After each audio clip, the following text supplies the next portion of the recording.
Olá, gente, boa noite. Estamos aqui ao vivo na TV Canindé, no nosso programa Conectados, para mais uma noite de debate aqui na nossa querida TV Canindé.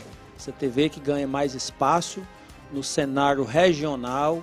E hoje o nosso tema é educação, um dos temas muito importantes que diz respeito, de forma geral, à nossa vida. E eu, particularmente, que sou professor, um amante da educação, e temos aqui do meu lado esquerdo, nosso querido amigo, companheiros de muitas lutas, professor também, apresentador do programa Conectados, o nosso querido Márcio Sérgio, que faz essa dupla aqui, os dois Sérgio aqui, dia de quinta-feira, a partir das 6h30 até as 20 horas aqui na TV Canindé. Márcio, boa noite. Vamos dar início ao nosso programa e você já chama o nosso entrevistado, que já está aqui no estúdio aqui, tomando um cafezinho e fazendo umas anotações para nós conversarmos, não entre nós três, mas conversarmos com a população, os nossos telespectadores, que também se tornam os nossos amigos, que podem mandar pergunta, podem mandar questionamento para nós conversarmos sobre a educação do nosso município, do nosso estado, que se desenvolve em parceria entre estado e município, e dar umas pinceladas a respeito do nosso querido Brasil. Márcio, boa noite. Estamos aqui junto e fique à vontade para daqui a pouco chamar o nosso convidado que já está aqui na TV Canindé. Boa noite, Sérgio Barbosa. Boa noite ao nosso público que está acompanhando a TV Canindé através das redes sociais, no YouTube. E já vamos começar com 3 pontinhos. Primeiro, compartilha com os teus amigos, vai ser de grande importância, de fundamental importância para nós. Em seguida, se inscreve, vai lá, se inscreve, está aparecendo o nome vermelhinho, você não está inscrito ainda, se inscreve no canal da TV Canindé. E por último, aciona o sininho que você vai receber as notificações de todas as novidades que passa aqui pelos estúdios da sua TV Canindé. Com grande satisfação, estamos na quinta-feira, 21 de abril, com um programa. E a pauta é educação. Segundo Paulo Freire, seria uma atitude muito ingênua esperar que as classes dominantes se desenvolvessem uma forma de educação que permitisse às classes dominadas perceberem as injustiças sociais de forma crítica. Palavras do patrono da educação brasileira, Paulo Freire. E para discutir sobre essa temática de grande importância na sociedade brasileira, nós temos o nosso convidado, Paulo Alexandre, professor, atual coordenador da 7ª CRED e está fazendo doutorado em educação. Ele é doutorando em educação pela Universidade Estadual do Ceará, mestre em ensino de ciências e matemática pela Universidade Federal do Ceará, UFC, especialista em gestão escolar, também pela UFC, especialista em ensino da matemática pela Faculdade Ateneu, licenciado em matemática pela Universidade Vale do Acaraú, a UVA, e também escritor. Paulo Alexandre, boa noite. É uma grande satisfação para nós da TV Canindé recebê-lo aqui nos nossos estúdios para conversar sobre educação. Percebendo no seu histórico de vida profissional, uma passagem principalmente por 3 municípios. Sua terra, Canindé, Pacajus e Horizonte. Nos conte mais alguns detalhes nesses 3 municípios, o que é que o professor Paulo Alexandre, como ele atuou, em que atuou, para a gente ter uma ideia aqui de quem é verdadeiramente o professor Paulo Alexandre. Boa noite. Boa noite, Márcio. Boa noite, Sérgio. Eu queria expressar aqui a minha gratidão pelo convite, pela oportunidade de debater um tema tão importante. E eu gosto sempre de dizer que até os meus 18 anos eu morei no Camarão, que é município de Caridade, e depois fui para Pacajus, Horizonte, depois voltei para Canindé. Uma das coisas que representa para mim os municípios de Pacajus e Horizonte é porque lá eu consegui construir toda uma carreira. Eu já cheguei em Canindé como coordenador de CRED. E lá eu construí a carreira como professor, como coordenador, como diretor escolar, né? Dei aula em escolas municipais, em escolas estaduais, fui coordenador escolar em escolas municipais, escolas estaduais. E depois assumi direção de escola estadual. Então, quando eu assumi a CRED lá de Horizonte, eu fui coordenador da CRED lá por 2 anos, eu já tinha construído toda uma carreira profissional. Então, apesar de eu ser canindeense, toda a minha carreira profissional foi construída nos municípios de Pacajus e Horizonte, os quais assim, eu tenho uma gratidão, um apreço, enfim, lugares que abriram as portas e que eu sou muito grato. Então, essas cidades representam tudo isso na minha carreira profissional. O cenário brasileiro, educação, aqui representado pelo Ministério da Educação e Cultura, nesses 3 anos e meio, estamos no 5º ministro da Educação. Professor, para a gente começar, de fato, o nosso debate, o nosso diálogo, essa mudança, 3 anos e meio, 5º ministro da Educação. Os 4 antes saíram com verdadeiras polêmicas. Caracteriza aí, de certa forma, uma instabilidade nessa pasta tão importante. Como o senhor vê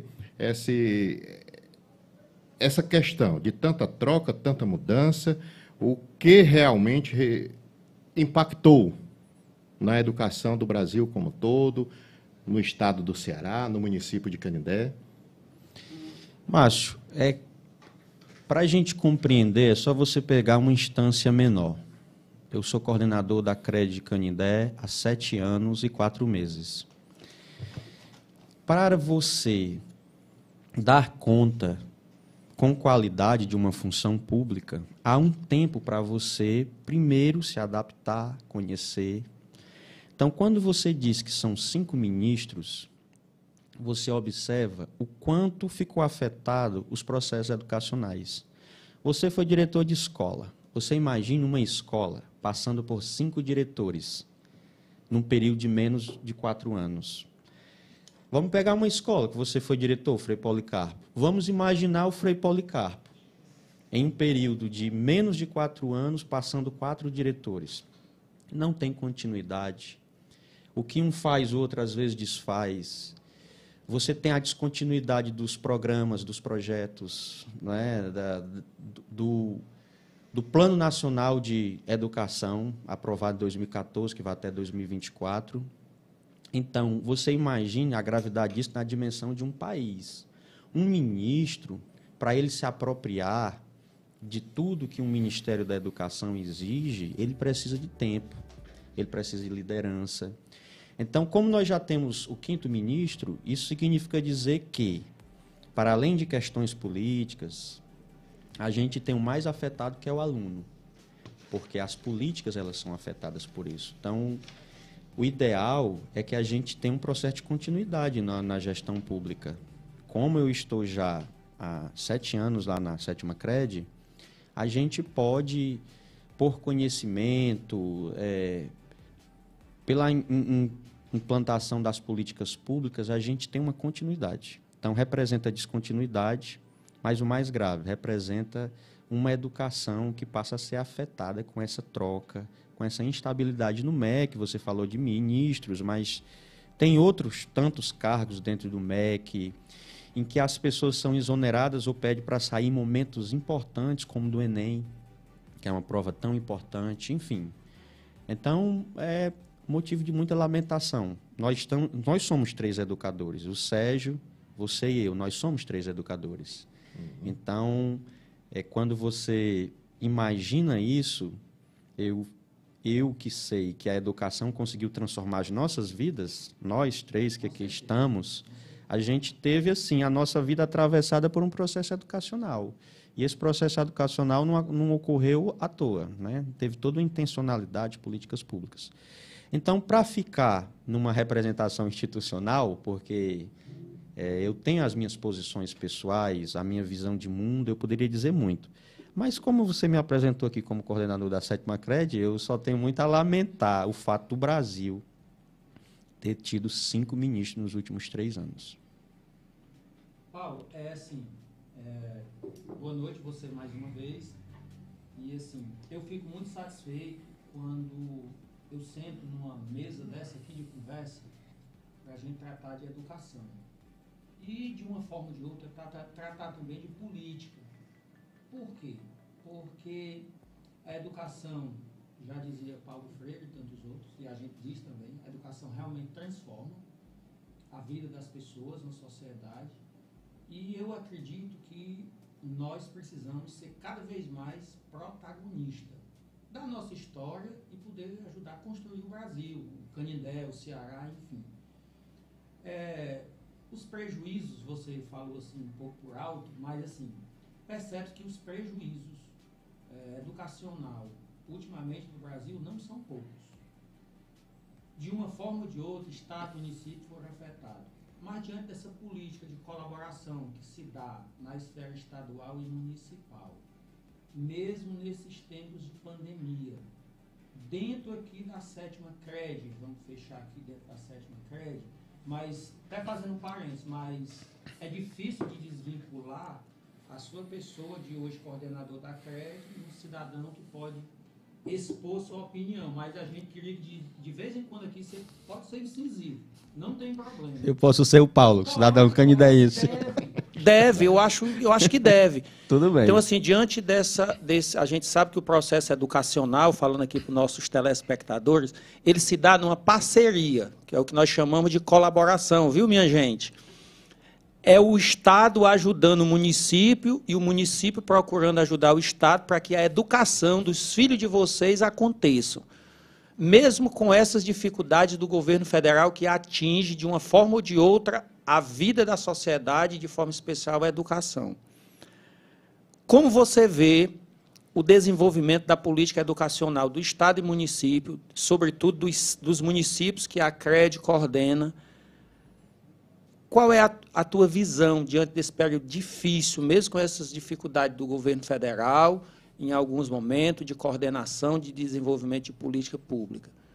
Como foi a vivência, o desenvolvimento e como foi, usar uma palavra, não sei nem se existe, como foi a acontecência dessa educação durante esses últimos 4 anos, de forma especial a pandemia? O Ceará, ele é referência nesse regime de colaboração Estado-municípios. Nesse período de pandemia, esse regime ele foi ainda mais reforçado. Eu vou dar aqui um exemplo. Nós tivemos um aporte do governo do Estado de 130 milhões na pandemia, direto aos municípios, inclusive Canindé recebeu. De 2 maneiras, um aporte direto, 80 milhões o governo do Estado distribuiu entre os 184 municípios, de maneira proporcional, quem tem mais habitantes, quem tem menos habitantes.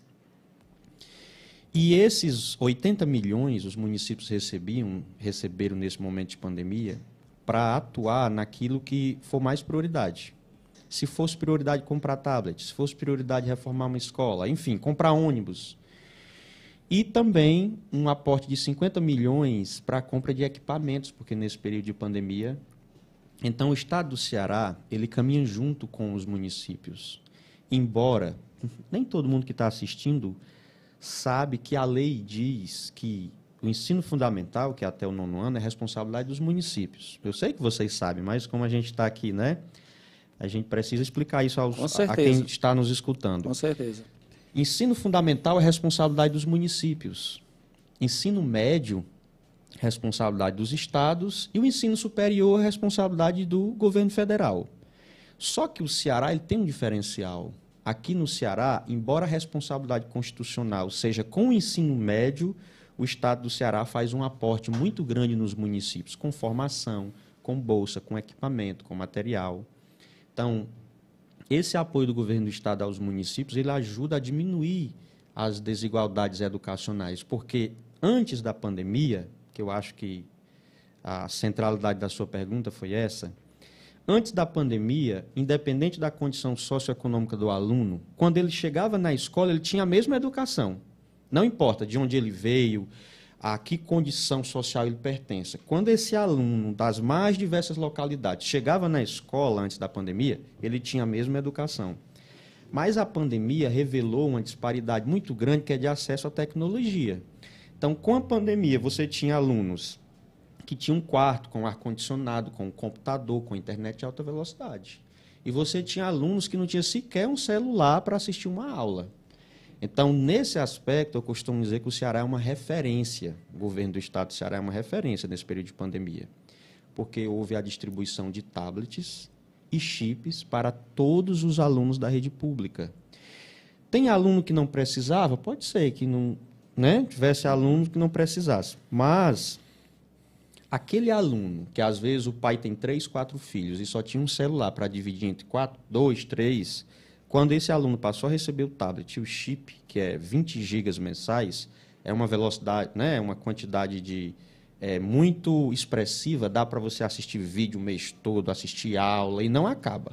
Eu tenho um pacote de 4 gigas mensais e nem acaba. Então, a implementação dessas políticas, ela ajudou a diminuir essa desigualdade educacional causada pelo período pandêmico. Aí, quando você fala de MEC, você teve, por exemplo, nessas instabilidades do MEC, você não teve a sanção do projeto, que existe um fundo de 3,5 bilhões para a distribuição de tablets e chips para alunos de baixa renda no Brasil. O Ceará fez isso. Os alunos do Ceará tiveram tablets e chips na pandemia, os alunos da rede estadual. Agora, e os alunos do Brasil? Aí, de forma prioritária, os alunos do ensino médio, né? Os alunos do ensino médio, né? Então, mas como eu disse, o Estado ele fez um aporte nos municípios em que o município poderia, como prioridade, também investir nessa área. Por exemplo, tem município da nossa CRED que recebeu esse pacto e o prefeito disse, olha, vou comprar de tablet. Às vezes não dava para comprar tablet para todo mundo, mas comprou tablet para todos os alunos do 9º ano. Então, pelo menos uma coisa já se resolveu. Enfim, então, o Ceará tem um modelo de pactuação com os municípios, que é referência para o Brasil. E não é só um pacto de assinatura, né? É um pacto real. De fato, o Estado apoia muito os municípios e os municípios apoiam muito o Estado. E aqui na 7ª CRED, esse processo educacional, a gente tem uma relação muito boa. Do ponto de vista institucional, nós temos uma equipe na CRED, um setor na 7ª CRED, somente para cuidar dos municípios, que está lá à frente à Dorinha, junto com a equipe muito dedicada, que trabalha dia e noite. Então, a gente tem na 7ª CRED, embora o Estado tenha a responsabilidade apenas do ensino médio, um setor específico para ajudar os municípios. Então, nesses termos, nós temos, sim, um bom regime de colaboração. Claro, quando eu digo isso, não quero dizer que tudo é perfeito, ou que a gente não possa avançar em alguns pontos, mas esse regime é muito bom.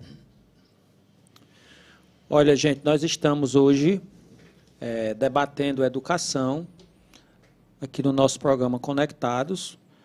Agradecer aqui a sua audiência, nós estamos com muitas pessoas assistindo, sobretudo professores e professoras.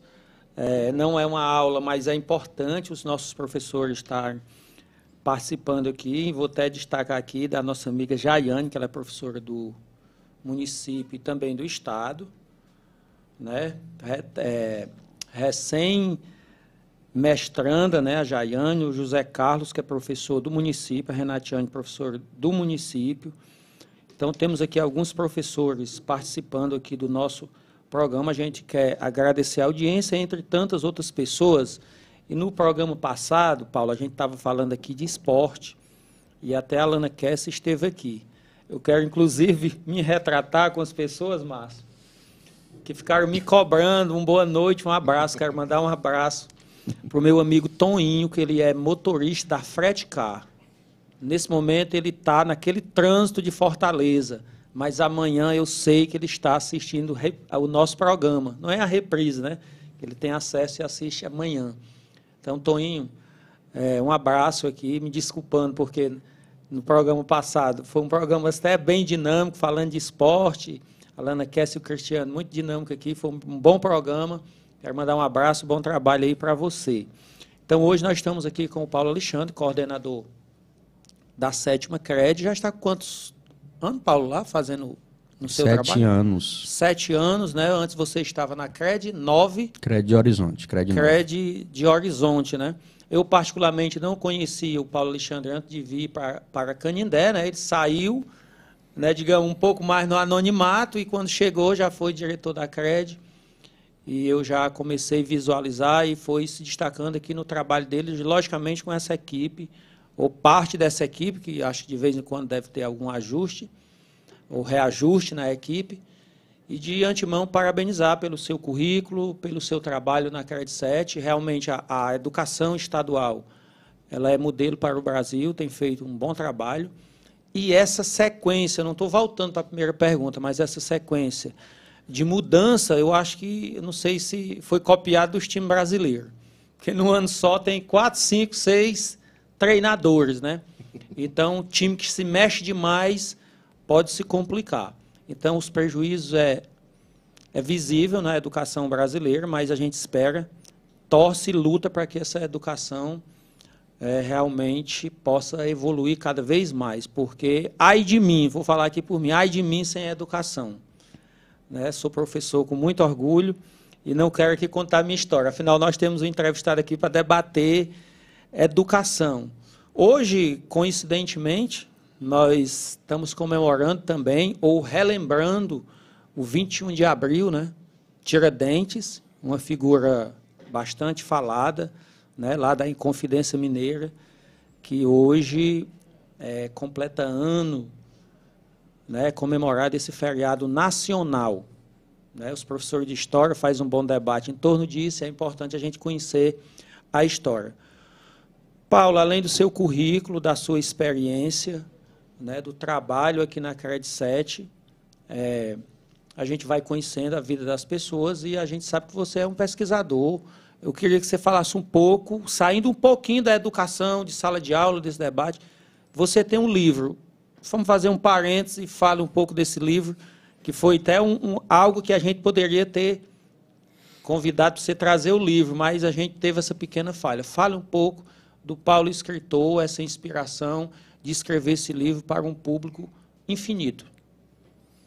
Bem, o meu livro se chama O Outro Lado da Vida e é uma tentativa de fazer as pessoas enxergarem a vida sobre outras perspectivas, outras lentes. Né? A gente tem uma sociedade muito voltada para o senso comum. Os olhares apressados do cotidiano, às vezes, não nos permite compreender algumas coisas. Não nos permite enxergar algumas coisas. Então, o livro, ele é um conjunto de textos, de coisas que aconteceram na vida real, né? Não há nada aumentado ou diminuído, o que pode ter se dado é algo poético, mas as histórias elas são reais, de temas importantes, temas os mais diversos, né? Sucesso, fracasso, amor, enfim, sonhos. E são 70 textos que eles contam perspectivas de vida. Né? Então, é uma tentativa de nos fazer, às vezes, sair da ilha que nos habita. Porque é muito difícil, como dizia Saramago, só pode enxergar a ilha quem está fora dela. Então, às vezes, no nosso cotidiano, na nossa forma de ver o mundo, a gente vê de uma maneira muito fixa, muito bitolada. Né? Então, o livro ele tem essa vontade de que as pessoas olhem para o mundo sob uma outra perspectiva, né? Sobre outras lentes, que as pessoas se permitam menos alienação, porque a nossa vida ela é permeada por muitos muros que cercam as nossas visões. E essas passagens, os locais, esse contato com o poder, eu tenho esse prazer de estar, às vezes, num local que expressa ali, um local que expressa o poder regional, e às vezes eu estou conversando em uma bodega no interior, e todas as histórias de vida, todas as perspectivas de mundo, elas são legítimas. Nós é que criamos a ideia de que há coisas ou pessoas mais importantes do que outras, né? Assim, por conta dos níveis hierárquicos. Então, esse livro ele tem essa vontade de fazer as pessoas refletirem melhor sobre a vida. Não é um livro de autoajuda, não é um livro de procedimentos existenciais, mas como ele fala de histórias da vida real, perspectivas de vida a partir de histórias reais, eu acho que ele consegue essa conexão porque foram observações minhas sobre histórias reais. Mas ele tem conexão com as pessoas porque quase sempre alguém passou por algo parecido na vida, de dificuldade, de alegrias. Enfim, então, foi o meu primeiro livro, o saudoso Tonico Marreiro, que foi um dos fundadores da Academia Canidense de Letras. Ele dizia que o primeiro livro é como um filho. Quando a gente lança um livro, a gente tem um apreço muito grande. Então, eu tenho um apreço muito grande porque foi o primeiro. Eu tenho outros para lançar. Inclusive, agora que a gente deu com essa liberação dos protocolos, eu vou lançar outros, né? Eu tenho outros livros prontos. Mas é aquele apreço do primeiro, aquele apego, né? Então, eu não trouxe, porque se você, né, tivesse me avisado, eu poderia ter trazido um exemplar. Mas, na pandemia, eu deixei esse livro público. Né? Então, no final, se eu quiser, eu posso enviar o link. Qualquer pessoa pode baixar, porque... Que coisa boa, coisa boa. Porque, assim, eu acho que o livro ele é feito para as pessoas lerem. Ninguém pode ter uma barreira entre um livro e um valor. Qualquer que sejam os livros que eu lançar na minha vida, eu quero, sim, depois de um certo tempo, tornar público, porque a razão do livro existir é a leitura. Então, tem muitos livros que nunca serão lidos. Pelo preço, pelo valor, eles serão acessados por um pequeno espectro da sociedade. Né? Então, quando a pandemia chegou, os confinamentos, eu decidi que ia tornar público. Então, eu posso deixar depois o link, Márcio e Sérgio, e vocês podem colocar aí, qualquer pessoa pode baixar, é grátis. E eu terei uma grande alegria em saber que as pessoas estão lendo. Né? Então... com certeza, e a gente fica muito agradecido, é importante você ter essa Márcio visão. já leu? Márcio já leu. Já li. Eu tenho meu exemplar autografado e tudo mais, né? Muito Conta bem. A história. E é como o professor Paulo falou aí, realmente faz com que a gente volte um pouco ao passado. Faça uma reflexão, né? Não tenha acontecido daquela mesma maneira, mas nos lembra algum episódio de nossas vidas, né? Pegar carona para vir para a escola, o professor que está em sala de aula sai da sala e o famoso apagador cai. Então, assim, tem, como ele disse aí, várias histórias de vida que realmente faz a gente lembrar. O professor Paulo Alexandre falou também a respeito aí do Enem, lembrando que agora para o Enem de 2022... um pouco mais de 1.900.000 pessoas pediram isenção à taxa do Enem. Daqui a pouco, para a gente dar uma passeada também, né? O porquê disso tudo, sabemos, ou se já mudou, aí o professor Paulo vai responder para nós, a questão do Enem anterior, para que tenha direito à isenção dessa taxa, o candidato ou a candidata, quem vai se inscrever, se tem que cumprir alguma coisa no Enem anterior. Algumas pessoas passaram mensagem no meu privado fazendo essa pergunta. Já em 2021, no Índice de Oportunidades da Educação Brasileira,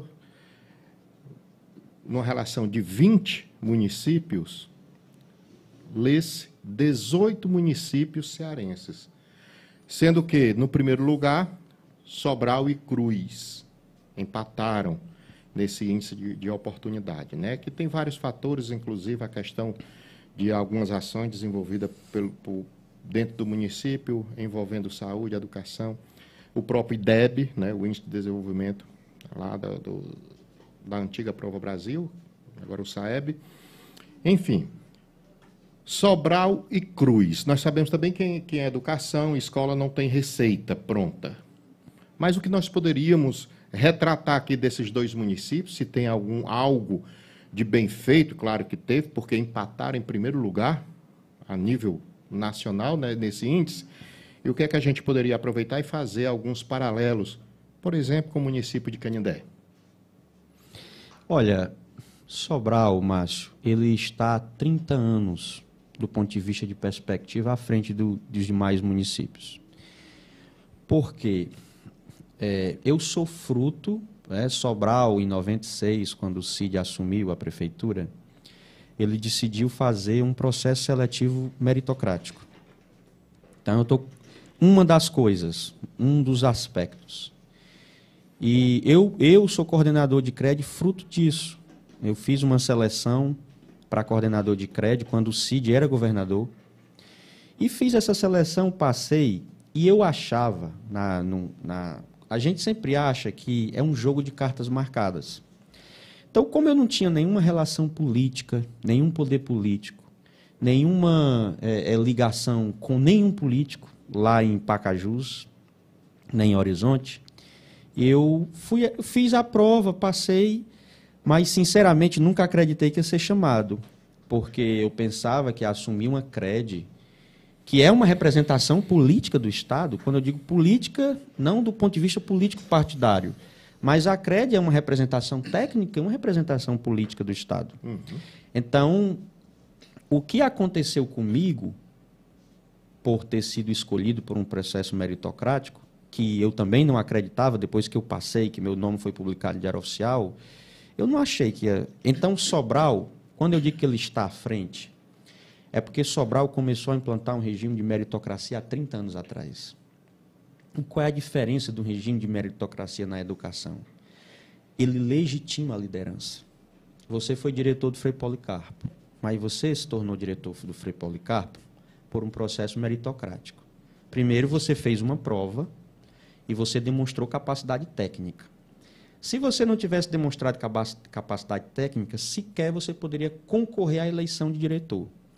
Então, o primeiro processo técnico lhe legitima como diretor. E o segundo, que é o voto, lhe legitima mais ainda. Então, é um processo técnico-político. Então, o que é que acontece? Quando você tem um diretor escolar, que ele é escolhido por um processo técnico sério, que tem lisura, isso legitima a liderança do diretor na escola. Porque é muito difícil um professor aceitar ser liderado por um diretor que sabe menos do que ele. Sabe? E quando um professor passa a ser liderado por alguém que não foi escolhido por um processo técnico, isso deslegitima a liderança. Isso acaba afetando. Então, quando eu digo que Sobral está 3 décadas na frente dos demais municípios, da grande maioria dos municípios, é porque a grande maioria dos municípios cearenses insiste, né, em fazer indicações sem ser por um processo técnico. Isso acaba afetando. Então, isso é um dos aspectos. E aí, se nós decidíssemos fazer isso a partir de hoje, e eu não posso ser injusto, eu compreendo que quando um prefeito ou uma prefeita decide fazer isso, ele enfrenta muito problema político. Sim. Porque, às vezes, a nossa cultura política, às vezes, ela não permite compreender isto. Compreender que o processo meritocrático legitima. Quando eu me tornei coordenador da CRED de Horizonte, por um processo seletivo, foi, assim, um motivo de muita alegria para todos aqueles que, comigo, partilharam da minha trajetória como professor, como coordenador, como diretor. Então, um dos aspectos de Sobral é a meritocracia. Segundo, Márcio, não basta só você entrar por mérito. Você tem que ter autonomia. Eu digo, assim, sem ressalvas, na 7ª CRED, nesses 7 anos que eu sou diretor da CRED, as decisões são tomadas pelo Paulo e pela equipe. Não há interferência e nem se aceita interferência, de nenhuma maneira. Nós escolhemos agora 3 novos diretores para 3 novas escolas. Esse foi um processo ocorrido na 7ª CRED. Para começar, esses diretores precisavam estar em um banco. Eles demonstraram capacidade técnica. E, assim, as pessoas podem concordar ou discordar. Nós escolhemos um diretor para Itatira, uma diretora, um diretor lá em General Sampaio, para a Escola Nova, e um diretor lá em Santa Quitéria. Então, assim, do ponto de vista local, político local, alguém pode não gostar. Alguém pode dizer, eu não gostei, essa pessoa... Mas qual é o compromisso que eu tenho aqui? É de que as escolhas, elas foram feitas na busca de escolher os melhores. A gente forma uma banca de 4 ou 5 pessoas e a gente entrevista, né? E a gente entra em aspectos. Então, esses gestores, se eles são escolhidos por um processo técnico, mas eles não têm autonomia, também não faz muita diferença. Se eu, na 7ª CRED, tivesse os processos educacionais com bastante interferência, a gente possivelmente não tivesse conseguido os resultados que a gente conseguiu. Em 2018, tem o IDEB, que é uma medida de, o IDEB é uma medida de qualidade a nível de Brasil. O Ceará criou um IDEB, digamos o IDEB estadual. O IDEB estadual, que não é IDEB, é ID médio. O ID médio. Então, assim, eu estou concluindo a gestão agora, mas é uma coisa que eu quero dizer, não por soberba, mas por orgulho. Você faz parte desse resultado também. O Sérgio, professor da rede municipal, também faz parte desse resultado. Então, a nível médio, no ano de 2018, o ID médio da CRED 7, das escolas que compõem essa região, foi o melhor ID médio do Ceará, empatado com a CRED de Russas. Então, assim, Sobral tem um grande destaque a nível nacional no ensino fundamental, mas, especialmente nesse ano de 2018, no ensino médio, deixar claro, no ensino médio, a nossa CRED, veja, não é a questão de ranqueamento, nem de comparação, mas é só para você entender. A região de Sobral entrega alunos no 9º ano com um nível maior, historicamente, do que a nossa região. Mas, quando chegou no ensino médio, nós conseguimos, no ensino médio, essa disparidade de acesso a gente conseguiu transpor e nós conseguimos entregar, neste ano, um nível de aprendizagem superior à da CRED de lá. Isso é um motivo de orgulho. Muito orgulho. Para todos nós. Né? Isso demonstra um esforço diretores, coletivo, coordenadores, né? Professores. Inclusive das redes municipais, porque Sim, o aluno do certeza. ensino médio... Então, é um conjunto de coisas, Márcio. Escolha por mérito, autonomia, investimento em infraestrutura, investimento em formação, né? Valorização profissional. Então, é um conjunto de coisas. Eu não gosto de citar nomes, porque assim, eu acumulo esse contato com 12 municípios nessas CREDs que eu trabalhei. E eu consigo perceber o perfil de um gestor em um, perfil de onde um falha, onde o outro é bom. A gente consegue entender por que alguns não conseguem dar tanto certo na educação, por que outros estão avançando mais, porque tudo isso tem um perfil que é o perfil político do município. Porque essa é uma decisão política, Márcio. A decisão de escolha por mérito, a decisão de autonomia, essa também é uma decisão política. Né? Então, foi uma decisão política em Sobral há 30 anos. Há municípios na nossa região e há municípios no Ceará que ainda não se atentou para este detalhe. Que se começasse a fazer uma escolha por meritocracia e autonomia às gestões escolares, se começasse hoje, nós já estaríamos 30 anos atrasados em relação ao município de Sobral. Veja, se nós começássemos hoje, que tem municípios que ainda não começaram, no Ceará e no Brasil. Então, assim, para não ser injusto, essa é uma realidade do Brasil. Né? Ainda é aquela coisa, bota quem é o grupo e tudo. E eu não estou dizendo que eu não estou aqui querendo mudar o mundo. Eu só estou querendo ser sincero com a razão de por que Sobral é o que é hoje. E relatando observações feitas, né? Sim. Então, o que é que acontece? Se os municípios cearenses decidissem fazer nesse aspecto que Sobral faz, nós já estaríamos 3 décadas atrasados. Talvez a gente só fosse colher os mesmos resultados daqui a 30 anos. Então, por isso que é tão necessário perspectiva. É necessário compreensão disso, dos processos educacionais, que nem sempre as pessoas compreendem. Então, eu digo sempre, se você quiser ter o mesmo sucesso de Sobral, você tem que caminhar da mesma maneira. Não é que você tem que fazer a mesma coisa que lá fez, mas eu conheço. Sobral hoje quer ter destaque mundial. Hoje eles não estão mais preocupados nem com o SPAES, né, nem com o IDEB. Aí já estão indo para o PISA. Inclusive, eu fui para o último. Então, assim, eu não quero com isso exaltar Sobral e desqualificar nenhum dos municípios cearenses. Eu quero usar como eu costumo dizer assim, ó, existe a política na educação e a educação na política. São duas coisas distintas. O que é a política na educação? É você usar a política para interferir nos processos educacionais. Isso é uma coisa que o Estado não permite, o governo do Estado não permite. Porque, blindada, a educação precisa fazer educação. E quem entende educação são educadores. Agora, a política na educação pode ser feita.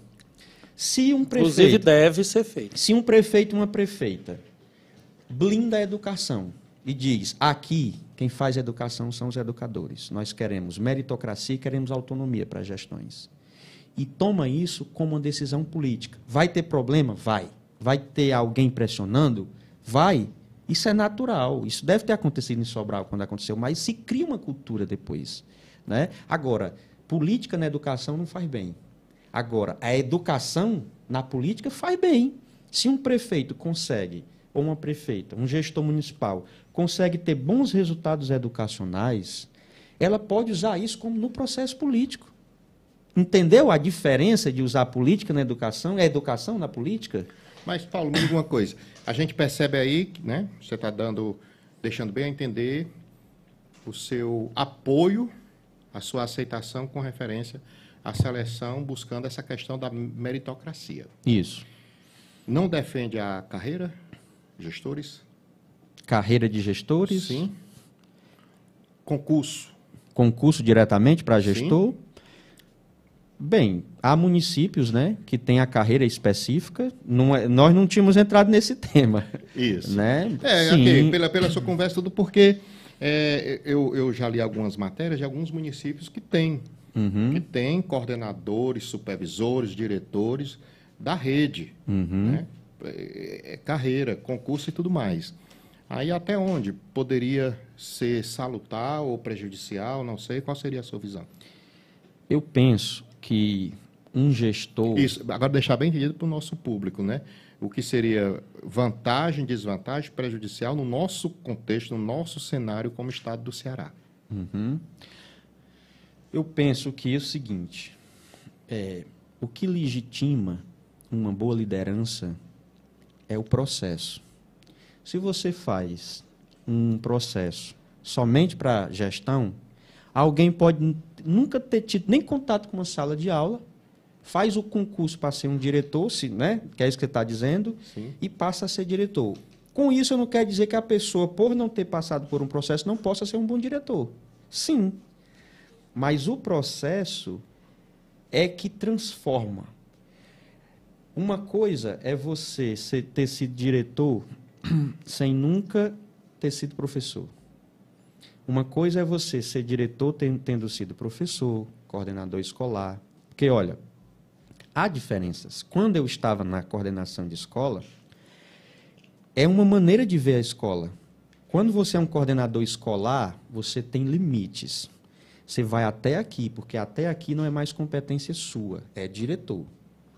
Então, enquanto eu estava na coordenação escolar, a minha visão de educação era uma. Quando eu passei a ser diretor, aí já era outra. Então, este processo, ele pode ajudar a formar bons líderes. Agora, o que você está dizendo, nós podemos pegar exemplos de países que têm coaching para gestores, que são acompanhados num período de 2 anos para ensiná-los a ser um bom gestor. O que, às vezes, a gente tem é uma pessoa que passa a ser diretor de uma hora para outra sem ter tido um processo de qualificação. Então, isso sim, nós poderíamos ter um processo de formação. Inclusive, o Ceará vai passar a ter, o Estado, ele inaugurou agora um centro de formação.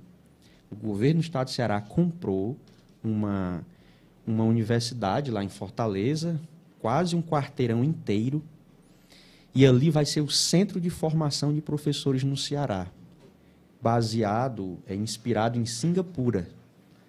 E aí, com esse centro de formação, a gente vai poder formar bons professores, a gente vai poder formar bons coordenadores, porque se você tem uma pessoa que passa a ser diretor, mas antes de exercer a função, ele for acompanhado por outros diretores que já têm experiência, ele pode sim, né? Então, é outra coisa que eu queria falar do pioneirismo do Ceará. Eu fiquei impactado, eu fui para a inauguração, foi agora uns 15, 20 dias atrás, eu fiquei impactado com uma estrutura, Márcio e Sérgio, porque é uma universidade, imagina uma universidade com vários blocos, um quarteirão quase completo, só para cuidar da formação de professores, né? Então, tem municípios que têm a carreira direta.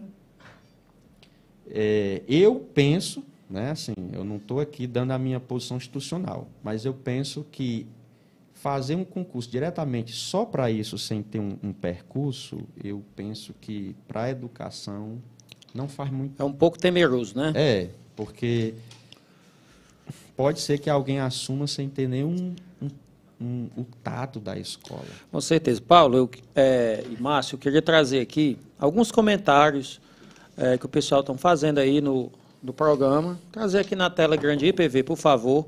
Inclusive tem uma sugestão aí, viu, sobre o livro. O pessoal está atento. E tem aqui o livro. Ceuda Barbosa dando aí boa noite. José Anderson, que é professor lá em Palmácia. Boa noite, nosso programa. E a Jaiane Mara está dizendo, ó, vai ter sorteio de um exemplar deste livro, professor? Quem pode dizer é o Paulo. Se ele destinar aqui um sorteio, a gente sorteia. E Tom Gomes, boa noite, ótimo programa. Então, a gente quer agradecer aqui, a gente fez um recorte de algumas pessoas que estão participando. E ele vai destinar também o link para as pessoas que queiram ler o livro, né? Esse livro que ele descreveu aí, e o Márcio também complementou, porque já leu, eu não li ainda, mas espero ler, vou pegar o link para me ler também o livro. E a sugestão, Paulo, está aí, tá dada, da professora Jaiane. Mandei o link agora para o Márcio, mas eu vou explicar a Jaiane por que eu não posso sortear um exemplar. Explique aí, para ficar tudo entendido. Jaiane, né? A Jaiane mas antes de você explicar para a Jaiane e os demais, eu vejo aqui suas explanações, e tem algumas coisas que a gente queria dizer, mas em alguns momentos vai ser dito. Por exemplo, é muito triste quando a gente vê algumas realidades, e eu não estou citando município, quando acontece, às vezes, alguma seleção, alguma coisa do tipo, um vereador, uma vereadora vai lá e desmancha aquela prova daquela sua região. Não, isso aqui eu não aceito, é que é para ficar fulano e Beltrano.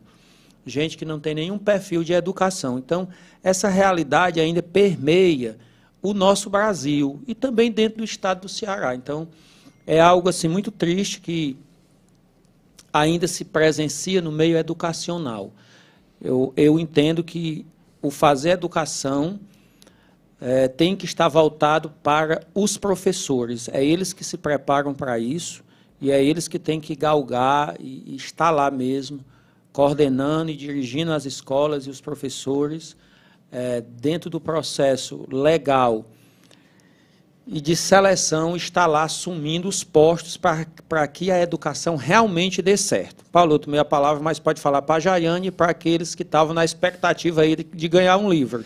Eu queria mandar um abraço para a Jaiane, ela é professora da rede estadual, da rede municipal, concluiu o mestrado na UES há pouco tempo, então, assim, ela vem, acho que lá do Jacurutu. Isso. Então, é um exemplo de vida, né? Um exemplo, é uma pessoa que é importante que as escolas convidem por todo o processo educacional dela. Salvo eu não esteja enganado, foi do Frei Policarpo, do ensino médio. Olha o Márcio puxando sardinha. Olha, eu sou um escritor de primeira viagem. Foi o que aconteceu. Eu fiz muitos exemplares do meu livro. Chegou um tempo que eu pensei assim, não faz sentido eu lançar um livro e ter livro comigo.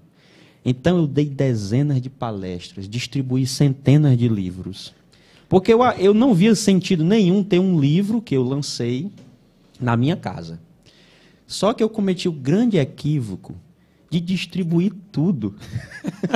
Eu não deixei nem um 5 para tipo assim, Jaiane, eu vou lhe presentear com um. Mas o que é que eu posso me comprometer? Neste novo livro que eu estarei lançando, sim, eu vou fazer em torno de 200 a 300 tiragens deste outro, porque ao longo do tempo as pessoas vão conhecendo a gente e vão dizendo, você tem um livro, Eu queria um e eu não tenho mais nenhum. Então, Paulo, Então, só uma pergunta sobre esse novo livro que você vai lançar. É voltado para a educação? não, ou não. Não é voltado para a educação? Esse novo livro, eu não posso dizer o tema, porque ele Lógico. já está pronto, mas a gente vive em tempos de muitas frustrações. E grande parte das frustrações são coisas criadas na nossa cabeça. Às vezes não é pelas condições objetivas da nossa vida. Às vezes as condições objetivas da nossa vida até nos permitem ter uma vida boa. Só que as construções mentais que nós fazemos, as imposições que nos são impostas desde a infância, nos causam muitas frustrações. Então eu quero dar a minha contribuição com esse livro para que as pessoas compreendam a vida sem tantas frustrações. Para ficar no exemplo, obsolescência programada. Obsolescência programada é um termo em que as coisas são criadas para se tornar obsoletas em pouco tempo. Então, assim, vou aqui dar o exemplo do meu celular. Quando eu não comprei, eu ganhei esse celular há 2 anos. Quando eu ganhei, ele era o melhor, ele era o mais moderno. 6 meses depois, esse celular era ultrapassado. Vou esconder o meu. 1 ano depois, ele passou... Então, para que é que serve a obsolescência programada? Para nos fazer seres frustrados a vida toda. Porque nós vamos ter sempre o celular da moda, o veículo do ano, a TV mais bonita, o modelo de ar-condicionado melhor, o modelo disso, daquilo, do notebook. Então, se nós entendermos que a obsolescência programada é feita para nos tornar seres frustrados, infelizes a vida toda, então a gente passa a viver uma vida melhor. Porque eu penso, esse aqui me satisfaz. Então, se o celular que eu tenho me satisfaz, então eu não fico frustrado com a ideia de eu não ter um outro.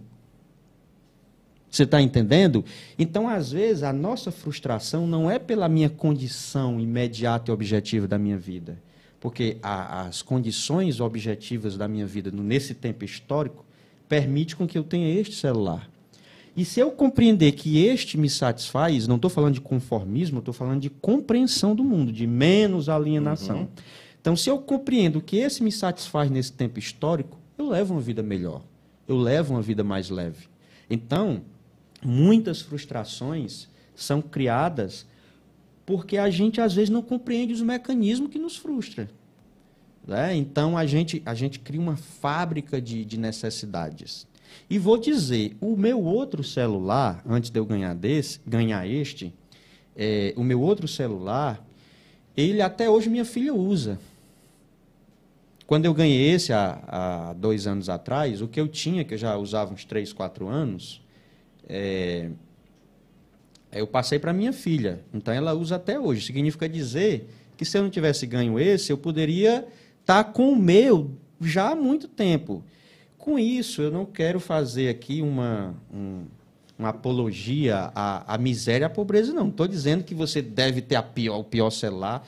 Só estou dizendo que às vezes as frustrações não são pelas condições objetivas, são pelas nossas construções. Por exemplo, eu cresci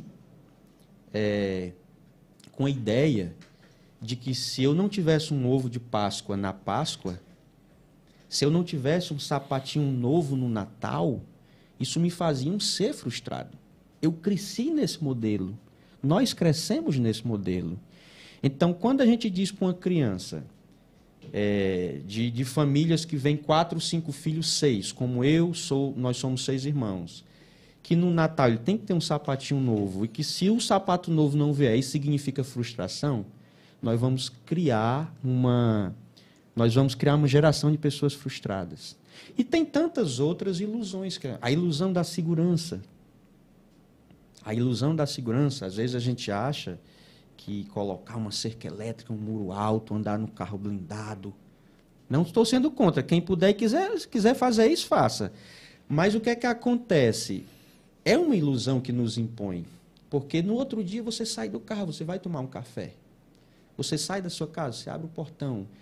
Então, você assiste programas policiais e você tem uma visão de que o mundo está perigoso. Então, essas coisas vão nos moldando. E esse livro tem a tentativa de pegar essas coisas do mundo e tentar fazer as pessoas refletirem numa perspectiva de serem menos frustradas. Eu não tenho, como eu disse, não é um livro de autoajuda, também não é um manual de procedimentos existenciais.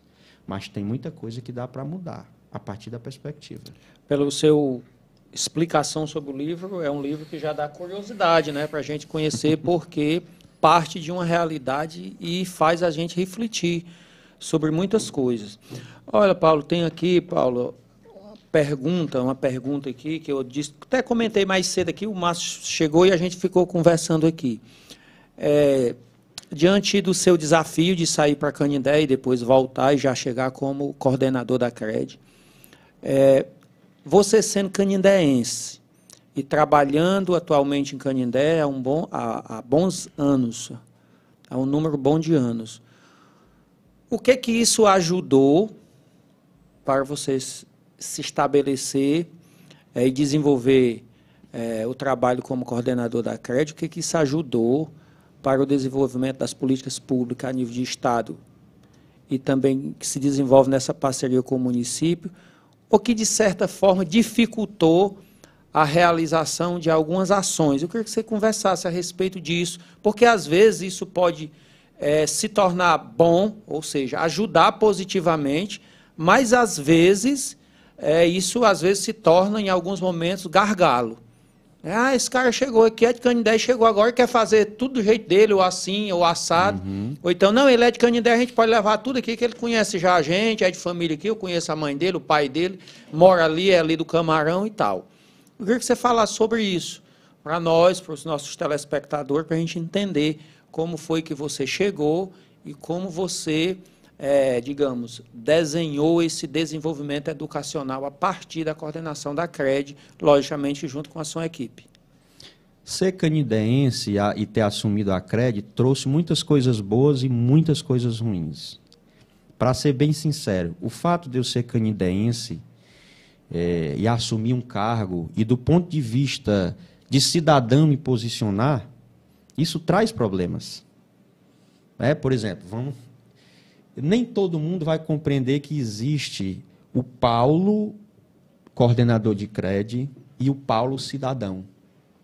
Na minha perspectiva de vida, eu coloco o Paulo, cidadão, antes do Paulo, coordenador. Mas essa não é uma compreensão que todas as pessoas têm. É difícil para as pessoas compreenderem. É difícil. Se eu, como cidadão, me posiciono sobre qualquer tema, eu me posiciono como cidadão, um direito que é meu, um direito que me assiste. Mas no momento em que eu me posiciono como cidadão, eu também estou ali no cargo. Então, essa é uma das coisas ruins. Poucos coordenadores querem assumir CRED na sua terra. Poucos. E eu sabia que vir para a minha terra me trazia isso, porque eu sou uma pessoa que eu penso que no transcurso da vida a gente não pode se calar diante de algumas coisas. Eu vou aqui dar um exemplo. No período de ditadura militar, de 64 a 85, você teve aí Gilberto Gil, Caetano Veloso, Milton Nascimento, preso, exilado, as músicas sendo censuradas. E no mesmo tempo histórico em que esses artistas lutavam contra um regime opressor, você tinha cantores que não se posicionavam. O seu colega ali sendo preso, sendo exilado do Brasil. E você ali tem alguns cantores que são chamados até de reis. Está entendendo? Então, o que é que eu penso? Que nós, como cidadão canindéense, eu penso que diante das minhas... Se, por conta do meu cargo, eu faço silêncio, eu me torno aquele mesmo cantor que, diante de tudo que acontece com os demais, a pessoa ou finge ou não quer que não aconteça. E eu tive uma construção de vida que não me permite ser assim. Eu cresci vendo minha mãe brigando, discutindo por políticas públicas, nos levando para ser atendido no hospital. e tendo que discutir com o médico, porque o médico não queria atender, mas ela precisava, porque ela tinha 6 filhos, sabe? Então, a minha construção de vida não permite se calar diante daquilo que eu entendo que, no momento histórico, eu devo me posicionar. Então, essa, Sérgio, é talvez a parte mais difícil de ser coordenador de CRED num lugar em que você se posiciona como cidadão. Que as minhas posições de cidadão canidense, elas não têm nenhuma relação pessoal. Elas são posições de alguém que quer ver um Canindé, uma região melhor. Essa é a coisa ruim, certo? Agora, a coisa boa é que, por exemplo, nós tivemos em Canindé um momento de muita instabilidade política. Todos nós lembramos. Naquele momento de instabilidade política, Sérgio, a educação ela virou um caos. Especialmente a educação municipal. Porque você tinha uma briga de grupos políticos A e B. Não precisa entrar nos detalhes, mas todo mundo sabe. E aí o que é que acontece? As pessoas não sabem, mas os repasses que o Estado faz de uma parte do CMS para o município de Canindé e para os demais municípios tem relação com os resultados educacionais. Então, naquele momento, a CRED assumiu um protagonismo, né, de não deixar com que alguns processos, como, por exemplo, o processo de avaliação SPAES, porque se a gente fosse aplicar o SPAES naquela época da instabilidade política de Canindé, com as condições que estavam, os professores em greve, grupos entrando, grupos saindo, a gente não teria aplicado. Mas como canindense, eu sabia que aquele colapso ia significar muito menos recursos para o município de Canindé para as gestões que viessem. Então, o que foi que aconteceu? Teve lugares que, para a gente aplicar a prova, nós tivemos que ir 4 ou 5 vezes. E, como instituição, nós só tínhamos a obrigação de uma vez. Se a gente ia lá na escola da Vazante do Curu, aplicar uma prova que era importante, tanto de participação como de resultado, inclusive para repasse de ICMS ao Canindé no ano subsequente, talvez se eu não fosse canindense, né, eu não sei se nós iríamos ter o desafio de 4, 5, 6 vezes. Por quê? Porque ali não era o grupo A ou o grupo B. Ali, o coração de um canindense dizia que existia uma responsabilidade para além do institucional, porque o que eu estou dizendo vai além do institucional.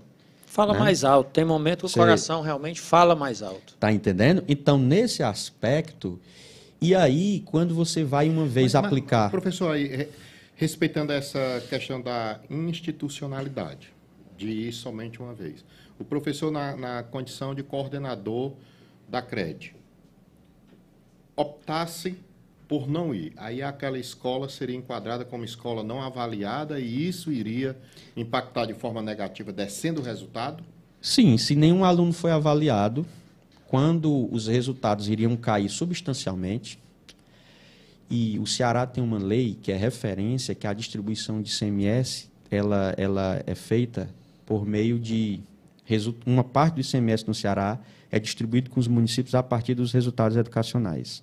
Então, naquele tempo histórico, por tudo que estava pelo entra e sai local, você falou do entra e sai de 5 ministros. Houve um tempo em Canindé que existiu o entra e sai de prefeitos. Não era assim? Sim. Então, com aquilo, pelas condições daquele momento, o colapso ele estava, né, ele estava mais do que anunciado.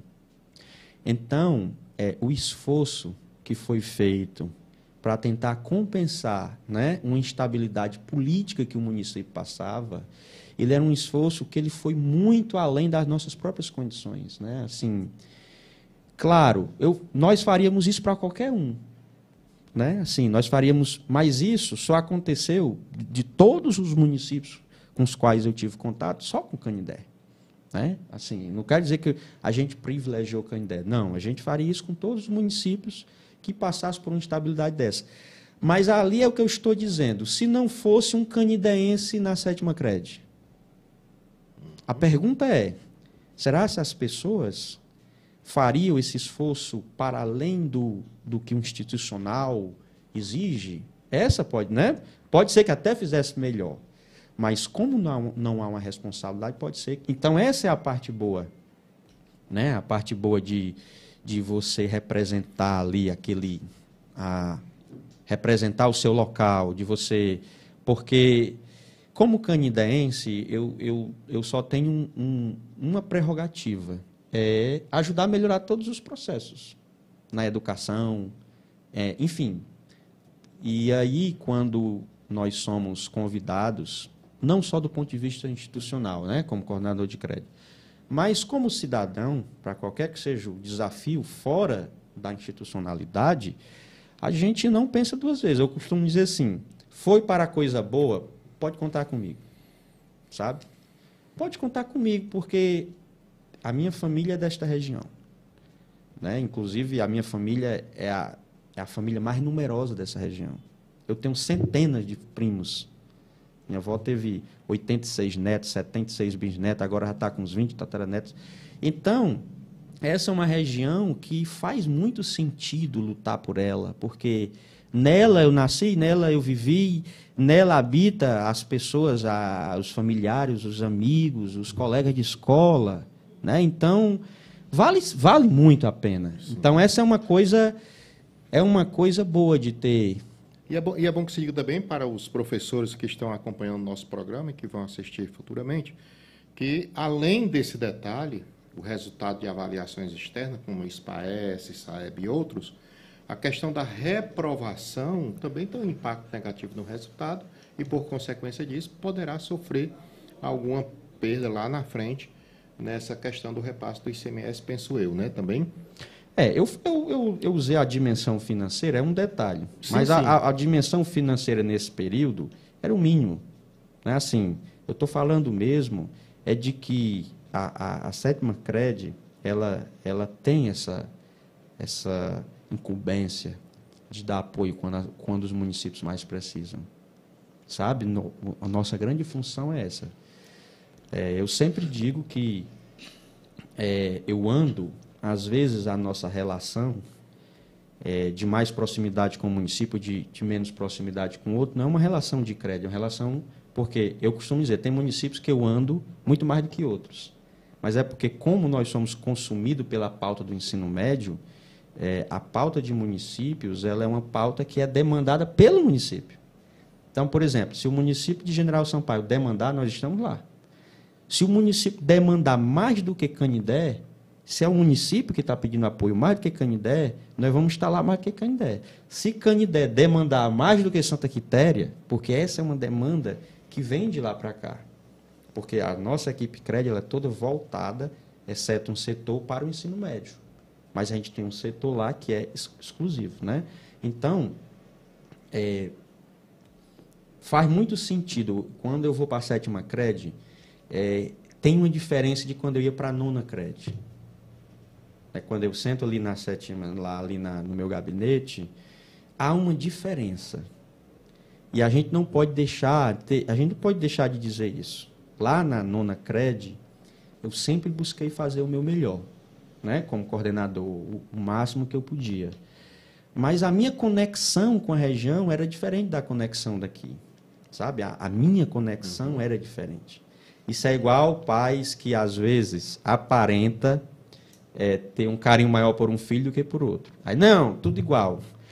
Porque não pode ser tudo igual. Às vezes tem um filho que é mais carinhoso, tem um filho que é mais próximo. E, às vezes, por ser pai, a pessoa tem vergonha de dizer que, então, olha... dependência maior do pai, da mãe, sabe? Vai se apegando, né? Então, assim, quando eu vou para a sétima CRED, eu tenho um sentimento não só de responsabilidade institucional, mas um sentimento de responsabilidade social. Porque... né, como um cidadão dessa região, também quero contribuir, não só do ponto de vista institucional, mas do ponto de vista social e em outros aspectos também. Né? Então, essa é a parte boa, Sérgio, mas, como você disse, quando você assume, tem muitas coisas, o fato de você ter conexão, as pessoas confundem. Sabe? Quando eu assumi, era muita gente. Às vezes as pessoas, porque é amigo, porque conhece, porque estudou junto, porque é isso, porque é aquilo. Então, o nível de pressão é bem maior. Tem que ter maturidade, né, para conviver, se estabelecer. Eu acho que depois de um certo tempo aí a coisa fica mais tranquilo. Assim eu imagino, mas você, quem está lá, depois de um bom tempo, você pode falar melhor disso. Não, só foram necessários 2 meses. Ah, então foi. Porque quando as pessoas compreenderam a forma que eu trabalho, ficou melhor. Quando os prefeitos, porque as pessoas, elas percebem o seu jeito, a sua forma, como você procede nas suas decisões. E eu acho que depois de 7 anos, eu penso que as pessoas saibam como é a minha forma de trabalhar. Claro, as pessoas podem concordar ou podem discordar. Isso é uma democracia, a gente tem que respeitar. Há quem goste, há quem não goste, mas uma coisa que eu acho que fica clara é a minha forma de tomar decisões, né? A minha blindagem aos processos educacionais, a não permitir interferências. Então, isso são coisas que eu acho que nesses 7 anos fica muito claro para todo mundo. E eu acho que ficou muito claro no 2º mês. Porque quando a gente assume, você tem uma chuva de pedidos. E aí, quando as pessoas começam a entender como é que as decisões são feitas, aí vai compreendendo como é que é. Aí, depois disso, aí de lá para cá, nesse aspecto, Sérgio, aí não, nunca mais tive problema. Mais tranquilo, depois do 3º mês... Nós já estamos na reta final, nós temos 6 minutos. Se possível, nós vamos fazer 2 perguntas, uma para o Márcio e outra para mim, mais voltado no cunho político, se você se sentir bem para falar. Eu entendo, né, não é axiologia, eu entendo que a classe educacional ela tem um poder de decisão muito grande. E é difícil separar, mas eu não queria que você respondesse a partir do ponto de vista de coordenador da CRED, mas do ponto de vista de um cidadão que tem conhecimento e posições definidas no campo político. Eu acho isso muito importante, porque assim, o Brasil precisa de liderança, o Estado do Ceará precisa também de liderança e o Canindé precisa de liderança. Então, assim, do ponto de vista desse contexto político que nós estamos vivendo hoje, de forma macro, não vou falar Estado do Ceará e nem Canindé, eu acho que tem menos polêmica em alguns momentos, mas do ponto de vista do Brasil. Como é que você enxerga esses 4 anos e esse processo eleitoral que está se avizinhando? Como é que você enxerga isso se, de repente, foi eleito um candidato de extrema-direita para conduzir o Brasil diante dessa visão que ele já mostrou ter? E o que nós podemos colher se nós tivermos um candidato de extrema-esquerda ou de centro-esquerda na condução do nosso país? Eu não poderia sair daqui, também, mas o nosso telespectador. A gente não poderia sair daqui sem essa esclarecimento, não vou dizer uma resposta, sem esse esclarecimento. Por quê, Paulo? Porque, assim, eu entendo que, apesar da polarização, eu vejo uma grande massa se movimentando, ora para um lado, ora para o outro lado, batendo cabeça. E as pessoas que têm um conhecimento como você e tantos outros, sem, digamos, se complicar, sem arranjar muitos problemas, precisa expor suas opiniões e ajudar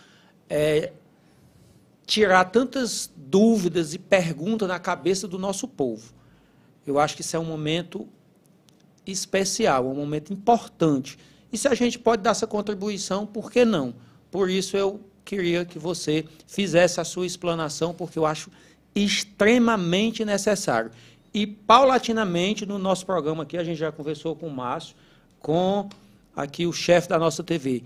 É necessário a gente abrir um leque de debate para discutirmos, em algum momento, a política de Canindé, um pouco mais a política estadual e, dessa vez, a política federal. Nós vamos abrir aqui a política federal, que eu digo, a política macro-nacional, para a gente conversar. A gente precisa conversar sobre isso e aqueles que têm conhecimento e diálogo precisam vir para a rádio, para a live e, nos momentos oportunos, conversar sobre isso. Eu me estendi um pouco para fazer esse contexto, mas eu acho que você está entendendo a pergunta central. Bem, eu disse que eu não sobreponho o meu cargo à minha função de cidadão. Então, se eu posso falar como cidadão canidense, você me perguntou como cidadão, eu posso sim.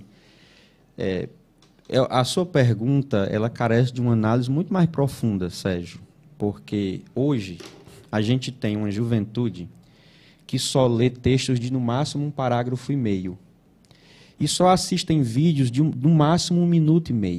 Então, o que é que acontece? Nós estamos na sociedade do resumo.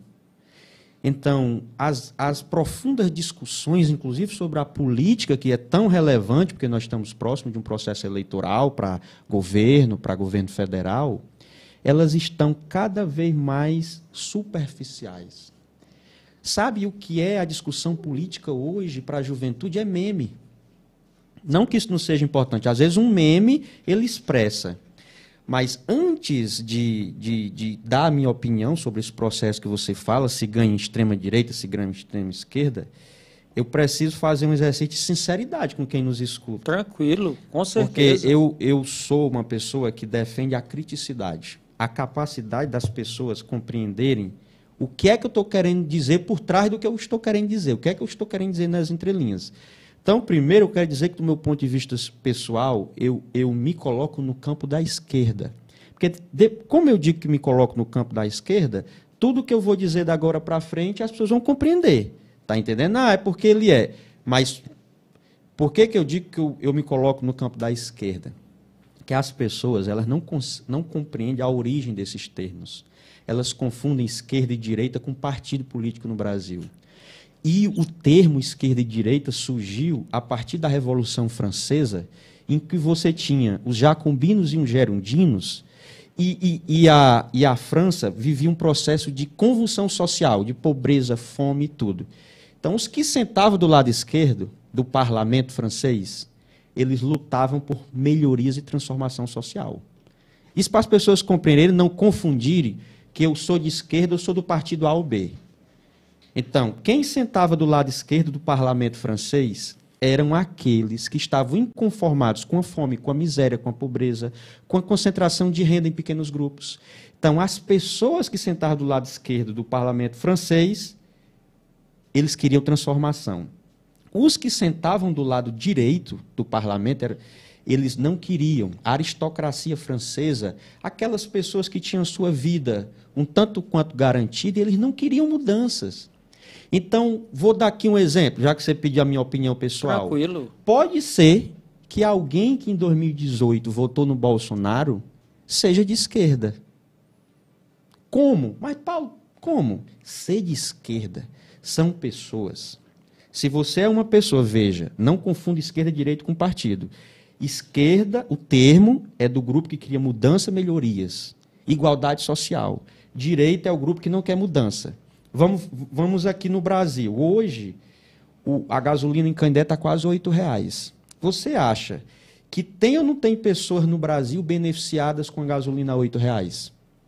Tem ou não tem gente lucrando e ficando mais milionário, mais bilionário com isso? Tem. A pergunta é, essas pessoas querem transformação? Elas querem um combustível mais barato para o mototáxi que enchia o tanque antes com R$30, agora é R$70? Então, quem quiser transformação neste país verdadeira é de esquerda. E quem quiser a manutenção do status quo é de direita. Por isso que ganhar um candidato de extrema direita é uma catástrofe.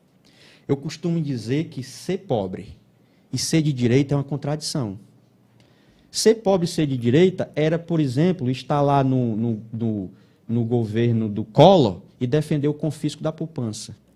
Sabe? Eu respeito as opiniões. Cada um escolha ser de direita ou de esquerda. Agora, eu, Paulo, nasci no Camarão, estudei em escola pública, universidade pública, usei transporte público.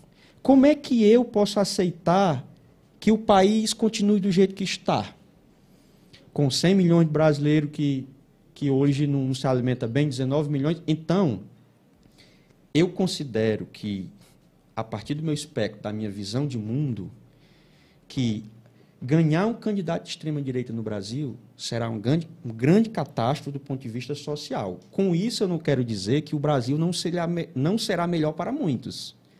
Tem muita gente que, se ganhar um candidato de extrema-direita, vai viver muito bem, vai se beneficiar de muitas coisas. Agora, nós não podemos aceitar que, por exemplo, você tenha no Brasil 20 anos de uma PEC de teto dos gastos, como é o que está acontecendo. Pessoal, muita gente não sabe, mas saúde, educação, segurança, os investimentos em todas essas áreas, eles estão congelados por 20 anos. E, engraçado, só está congelado por 20 anos aquilo que transforma a vida das pessoas. Quem é que mais precisa de serviço público como saúde, educação e segurança? As pessoas que mais precisam. E esses investimentos estão congelados por 20 anos, a partir de um processo em que a direita chegou ao poder por um processo de impeachment. Porque, sendo bem sincero, o que é que acontece? A elite, uma parte da elite escravocrata brasileira, ela nunca aceitou e nunca vai aceitar que algumas pessoas tenham acesso.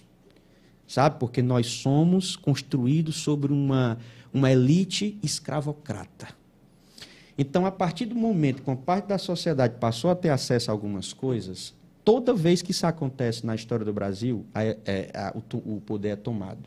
Sobre uma prerrogativa de impeachment, de pedaladas fiscais, então veja o que aconteceu no Brasil, para concluir. Eu disse que a análise era bem profunda. Não, tranquilo. E você me perguntou... A gente precisa realmente aprofundar essas questões, porque, só fazendo um parênteses, porque, assim, algumas perguntas dentro da educação era muito importante e merecia, como é que se diz, umas respostas mais alongadas. E essa ficou mais para o final, e a gente ainda teria muito mais assunto a conversar, mas é fundamental, porque debater, digamos, educação, e não falar um pouco de realidade e algumas questões que influenciam a nossa educação, acho que o debate fica meio vago. É necessário trazer essas questões sem ter que, eu sou do partido A, do partido B, ou voto no A, no B, no C. Essas questões é muito importante para um debate sério, para uma TV que está começando, para um programa que está começando, com 2 professores. É importante essas questões serem elucidadas, porque senão nós vamos cair naquele erro, entre aspas, mas eu classifico como erro, do meme que você mesmo citou. Nós vamos aqui falando no superficial e eu acho que a gente não chega no objetivo. Mas pode continuar. Não, nós temos uma juventude despolitizada e um público apolítico, porque a pior coisa é quando você tem um público apolítico. Então, o que é que acontece? O Brasil vem passando por um processo que uma segunda vitória do grupo de extrema-direita vai levar a um colapso social, né, assim, extremo. Isso, você viu que foi plantada toda uma narrativa para justificar que o país estava quebrado.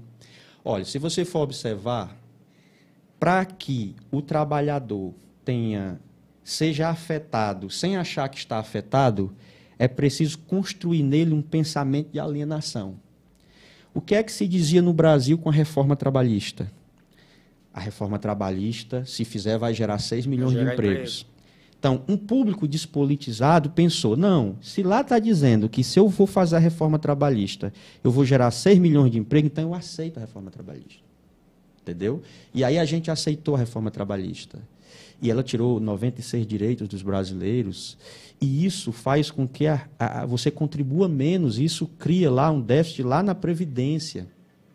Vocês lembram que, para aprovar a reforma da Previdência, dizia que quando aprovasse a reforma da Previdência, o Brasil ia decolar? Vocês lembram desse discurso?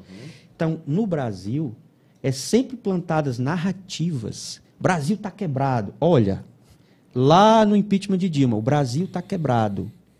Ali era uma ideia para que as pessoas aceitassem. Então, está sendo sempre plantadas narrativas para que os próprios afetados aceite aquilo que impõe a ele uma condição de vida pior. Hoje, Márcio, com 65 anos, você tem que ter 40 anos de contribuição para se aposentar. Agora eu te pergunto, um pedreiro de Canindé, um pedreiro, porque ainda se manteve para agricultores os 60 anos, teve essa bondade. Mas me diga, qual é o pedreiro de Canindé que com 60 anos, 65 anos vai ter 40 anos de contribuição para a Previdência? Aí o que é que acontece? Quando ele completar os 65 anos, ele não vai ter os 40 anos de contribuição. Então, ele tem duas opções. Ou ele passa mais uns anos contribuindo para a Previdência para completar os 40 anos e ele se aposentar com saláriozinho integral, ou ele aceita se aposentar com um salário proporcional ao tempo de contribuição proporcional, que aí vai dar ali 600, 700 reais. Então, onde foi que nós chegamos nesse país? Sabe? Por isso que eu digo, ser de esquerda é todos aqueles e aquelas. Olha, ser de esquerda, gente, não é ser do PT, do PSB, do PSOL, do PC, do quê? Ser de esquerda é só lembrar dos que sentavam do lado esquerdo do parlamento francês. Todas as pessoas que lutam por transformação, por justiça social, por igualdade. Aí você falou, se ganhar você falou da extrema-direita. Candidato com possibilidade de ganhar, não existe extrema-esquerda no Brasil, porque o Lula não é extrema-esquerda. Embora exista uma militância de extrema-esquerda no PT. E, às vezes, essa militância de extrema-esquerda, não comparando, dizer que é igual, mas ela é tão cética quanto a militância de extrema-direita. Tem pessoas que você pode dizer o que quiser do Bolsonaro, inclusive fatos. Elas vão dizer que é mentira. Se você for para a extrema-esquerda, se você for tratar de algumas coisas, de problemas que houve no governo do PT com o Lula, elas também vão dizer que é mentira. Então, os extremos nunca são bons, porque os extremos têm dificuldade de reconhecer que estão errados. Sabe? Então, os extremos não fazem bem, mas nós não temos um candidato de extrema esquerda que possa ganhar, nós temos um candidato do espectro de esquerda com um apontamento para o centro. O Lula não se aproximou do Alckmin por outra razão, que é outra crítica que eu faço, que vai ser, se o Bolsonaro ganhar é uma tragédia, certo? Se o Bolsonaro ganhar é uma tragédia, mas se o Lula ganhar também, com toda a habilidade que ele tem, experiência, o Brasil também vai passar por muitas convulsões. Por quê? Porque o Alckmin, ele é a mesma representação econômica do Dória, a mesma representação econômica do próprio Bolsonaro. Então, se o Lula ele não ganha, pode motivar umas ações de Michel Temer, não, no futuro? É isso que eu quero dizer. Se o Lula ganha, se o Bolsonaro ganha, é uma tragédia. Eu espero que... inclusive, vou convidar muita gente para fazer uma festa lá no Camarão da derrota dele. Beleza. Mas se o Lula ganha, veja, se o Lula ganha, você tem um vice, que é o mesmo representação econômica dos demais. Dória, Eduardo Leite, Muro, Bolsonaro. Então, esse mesmo grupo que não conseguiu mais voltar ao poder pelo voto popular, e que tentou voltar ao poder primeiro com o impeachment e depois com a prisão de Lula, é uma ingenuidade. Veja, é uma ingenuidade para qualquer pessoa achar que o Lula foi preso por conta de um triplex. É uma ingenuidade política é uma das maiores aberrações. Porque aquele triplex cafona lá do Lula, até eu comprava em 30 anos parcelado pela Caixa. Então, ali era o seguinte, a ideia do grupo, da elite escravocrata brasileira, era primeiro tirar a Dilma. Tirando a Dilma, acreditava-se que eles iam chegar no poder fácil. Mas aí o Lula liderava as pesquisas. Né? Então, aí teve que prender o Lula. Tanto é que estão tirando tudo aí. Enfim. Então, essa mesma elite responsável pelo impeachment de Dilma e, de certa maneira, a prisão do Lula para dar a vitória ao Bolsonaro, essa mesma elite pode, com o Alckmin, ela pode tentar buscar o mesmo processo. Aí só tem uma forma de não receber o impeachment, o Lula, é negociar. E aí, ao tentar negociar, aí pode acontecer o que acontece com o Bolsonaro hoje. Bolsonaro está de joelhos para o Centrão. Centrão toma de conta. Bolsonaro está de joelhos para o Centrão. Bolsonaro não sancionou os 3,5 bilhões para tablets e chips para os alunos mais pobres, mas liberou bilhões de emendas secretas para o pessoal gastar do jeito que... Está de joelhos, do jeito que o PT estava de joelho para o PMDB no impeachment. No impeachment da Dilma, o PT estava de joelho para o PMDB. Hoje, o Bolsonaro está de joelhos para o Centrão. E a extrema-direita não reconhece isso. Elas vão dizer que ele é a melhor pessoa do mundo. Mas, enfim, quando você quiser falar de política, me chame para um programa de 3 horas. Com certeza nós iremos lhe convidar em outro momento. E eu me posiciono mesmo. Tranquilo, é muito importante. Tá, é muito importante. E nós estamos aqui com os microfones abertos para as pessoas virem conversar conosco, e sobre política também. Mas tem muita gente aqui se manifestando. O Ailton Soares, eu vou ler o que ele botou aqui direitinho. Paulo Alexandre, é um grande defensor das causas sociais, admiro. Tem aqui o Felipe Silva também, mandando um abraço para a gente, para o Márcio Sérgio. O Ailton Soares comenta aqui de novo. Faz uma crítica aí ao Roberto Carlos, né? Chama ele aí de... porque não se posicionou numa época correta. Entendeu? Tem a Antônia Silva aqui, a gente lê mesmo o comentário, diz, Canindé tem que ter um bom hospital, e Canindé é a coisa... Canindé, coisa que não tem... né, um bom hospital. Aí a Dani Caru, que é professora, está aqui, o Cristiano Oliveira, que esteve aqui no nosso programa. Tem ninguém aí falando mal, não? Lê aí também um falando mal. Tem não, se tivesse eu dizia aqui, tem uma professora aqui, ela é de Pernambuco, eu sempre acompanho as postagens dela, é a Valquíria Pontes, ela é lá de Pesqueiro, Pernambuco, e mandar um abraço também, me fugiu aqui o nome, mas eu mandei até o print para ti, uma pessoa lá de Alagoas, que sempre nos assiste, comentando aqui. No programa passado eu não consegui ver essa pessoa, mas sempre me manda algum comentário, alguma sugestão. Ronaldo Silva, Yolanda Ferreira diz, melhor definição de direita e esquerda que já ouvi, parabéns pelo debate. Olha, tem muita gente. Gente, um abração aqui, a Valquíria já se manifestou, uma reflexão muito realista sobre a extrema-direita, esquerda, reforma trabalhista e o futuro político do nosso país. Gente, um abraço, eu vou passar aqui para o Márcio, agradecer aqui a honrosa audiência de vocês, próxima quinta-feira, falando aqui, sábado, Márcio, porque nosso programa era dia de sábado, quando eu apresentava sozinho. Aqui e acolá. Mas é dia de quinta, minha gente, sábado nós estaremos, quinta-feira nós estaremos aqui mais uma vez. Dia 28. Dia 28, a partir das 6h30, nós vamos debater políticas para o negro, política de forma geral, investimentos públicos, política para a nossa gente, políticas públicas para a nossa gente, refletindo a questão, principalmente da nossa região. Questão do negro, questão do índio, o desenvolvimento de políticas públicas, principalmente no campo educacional. Tem a participação do professor da Unilab, e um estudante da Unilab que se formou e é um dos pesquisadores na área das humanidades. Então, a partir de 6h30 de quinta-feira, nos assiste que nós estaremos aqui. Vou passar a bola aqui para o Márcio e daqui a pouco vai ter as considerações finais do Paulo Alexandre. Agradecer, eu sei que ele tem uma agenda, ele é pesquisador, ele é doutorando, ele tem as responsabilidades da CRED, e coincidiu dele vir aqui nesse feriado, que eu acho que ele tinha um tempinho a mais para vir conversar conosco. Tem muita coisa, Paulo Alexandre, para a gente conversar, mas hoje não vai ser possível. Mas, se Deus quiser, vai ter outros momentos. Eu acho que esses momentos são riquíssimos e importantes, e não só eu que estou dizendo.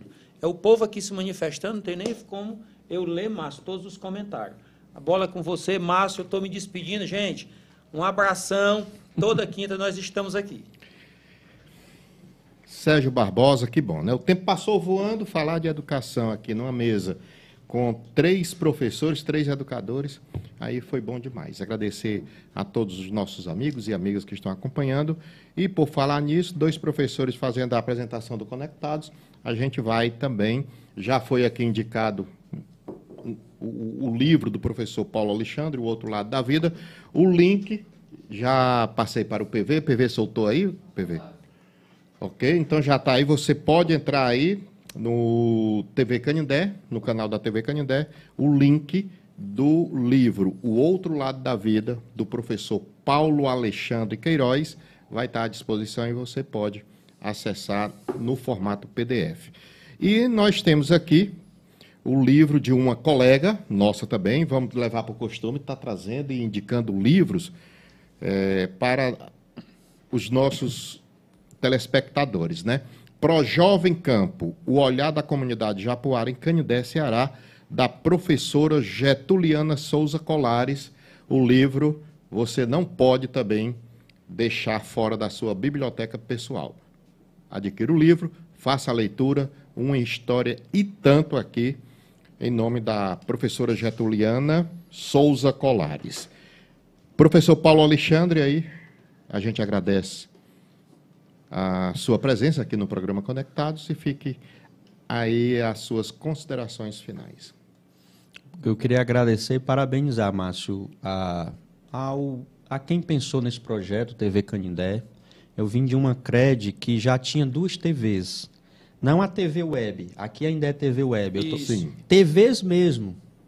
Outra vez a gente propôs um manifesto pelo desenvolvimento do Sertão de Canindé, que constava que um dia a gente possa ter uma TV regional.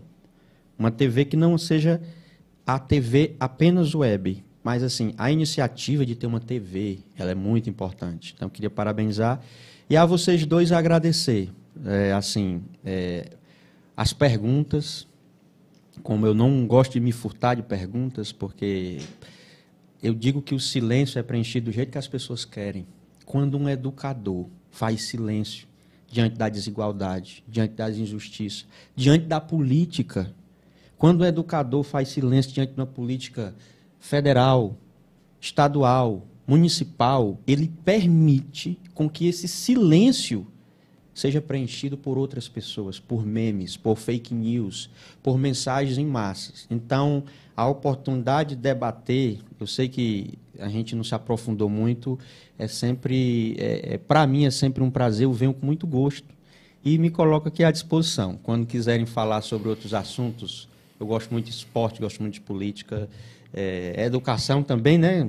Que é a minha finalidade maior, mas estou à disposição. Muito grato, Márcio, muito grato, Sérgio. Valeu, Paulo Alexandre. E para você que está acompanhando aí o nosso programa, não esqueça de fazer sua inscrição no canal da TV Canindé. Faz a inscrição, aciona o sininho, toda novidade você vai receber de primeira. 21 de abril, gostaria de finalizar a edição de hoje. Lembrando, 2 pessoas amigas de Canindé, 21 de abril, festejando mais um aninho de vida, né? Glauber Monteiro, Deri Martins, radialista Deri Martins, aquele abraço, pessoas da nossa estima.